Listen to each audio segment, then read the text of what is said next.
NVIDIA chip renting services in China are much cheaper compared to the US, for as little as $6/HR. NVIDIA's iGPU renting services have seen a drastic rise in China, as small-scale CSPs provide chips that are much cheaper to rent compared to the US. Chinese markets are now renting out NVIDIA GPUs as a workaround to US sanctions, fueling regional market growth. Accelerator decentralization has recently picked up a massive pace in the markets, especially in regions influenced by US sanctions, such as China. With the hype picking up in Chinese markets, the region has found new loopholes in US policies, and one way to get access to cutting-edge GPUs is by renting them out. We recently reported on how Chinese engineers have been accessing NVIDIA's chips by working with specific global brokers and using cryptocurrency as a means for financial payments to maintain anonymity.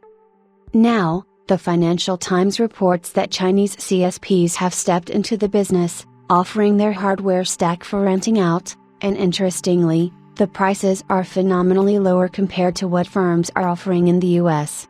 It is disclosed that small CSPs in China provide companies with an AI server that consists of 8 NVIDIA's A100 GPUs, and it only costs $6 per hour to rent them out, while in the US, the same setup would cost around $10, marking around a 50% difference.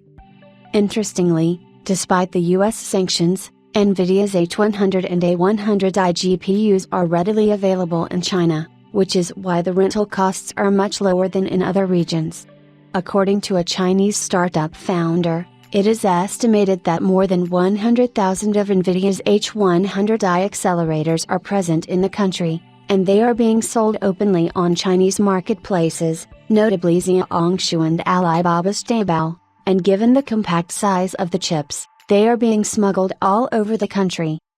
NVIDIA's H100 is being sold in China for around $23,000 $30,000, a drastic drop from its peak price when it was being sold in the black markets for around astronomical prices after the Biden administration halted the sales of the chip.